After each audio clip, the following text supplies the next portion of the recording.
Assume you have 100 variables, n1, n2, n3, so on up to n100.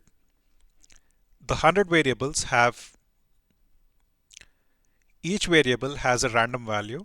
So you have 100 different values here, and you are asked to find out the variable which holds the maximum value. How would you solve this problem? Probably what you would do is you would assume n1 has the largest value, and you are going to compare it with n2 and so on. As soon as you find a value which is larger than n1, then you're going to say that particular variable has the largest value, and you keep comparing until n100. But it's going to be a very tedious process, and you have to write each and every step manually. It's going to be a lot of if and else statements. A good solution to solve this problem is to use arrays. So the concept of the array is we are going to use one variable to store 100 values. In Python, arrays are termed as list, and in MATLAB, arrays are nothing but vectors. The terms are different, but the essential idea is the same. So this is how an array looks like. So you're given the array A. It's going to have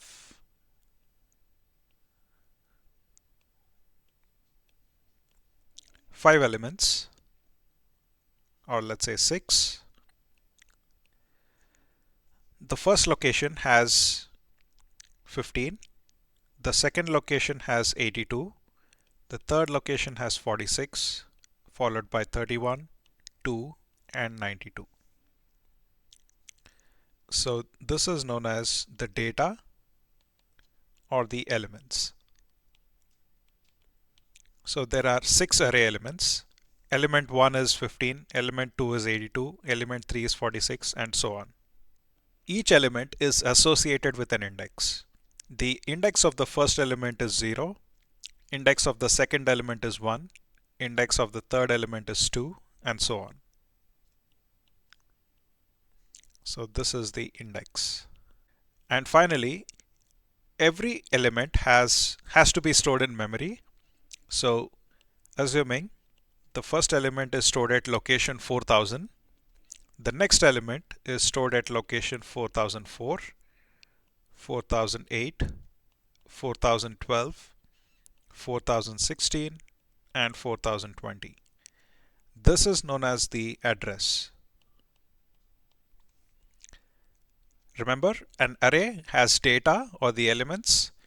Each data point has an index and an address in memory.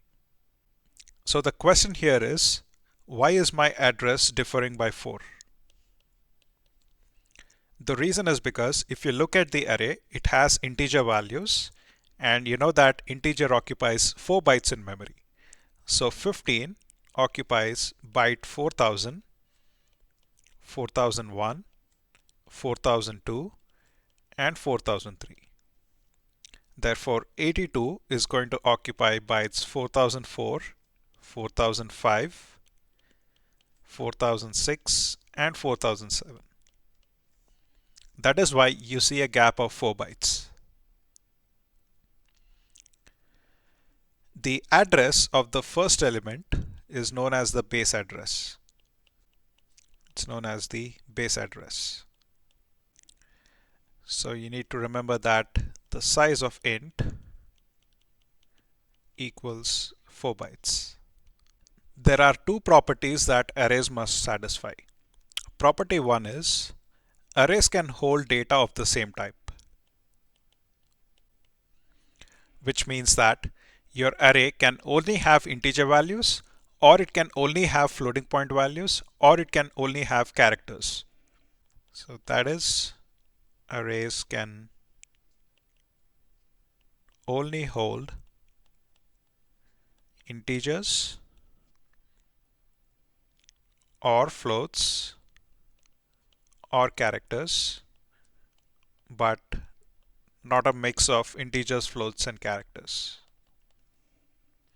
So that's property 1.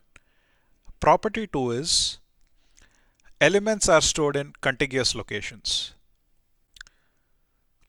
I'm going to explain what I mean by contiguous locations. Okay. Let's assume I want to store 5 values. So store 5 values in an array. Let's make it 5 integer values. You know that each integer occupies 4 bytes. Therefore, 5 integers, they are going to occupy 20 bytes of memory. Now, what the compiler or what the operating system does is, let's assume that this is your memory. So this memory is used, followed by 16 bytes free, which means 16 bytes can be occupied. It is not being occupied by anything right now. Then you have some memory which is used, followed by 36 bytes of free memory. And then you have some occupied memory here. Now you know that to store 5 values, we require 20 bytes. So the first solution is you can occupy 16 bytes here and 4 bytes here. The second solution is you can occupy 20 bytes directly here. The operating system and the compiler, they go for solution 2. They do not go for solution 1. So what I mean by contiguous locations is that whenever you want to store contents of an array, your operating system is going to search for the required amount of memory space capable of holding the array elements. Here we require 20 bytes. So instead of allocating 16 bytes from here and 4 bytes from here, it is going to look for 20 bytes of contiguous memory. And that 20 bytes can only be found here. So your array is going to be stored in this location. That is what I mean by contiguous. And this property is very important when you're trying to deal with arrays because you are guaranteed that all the elements are located next to each other.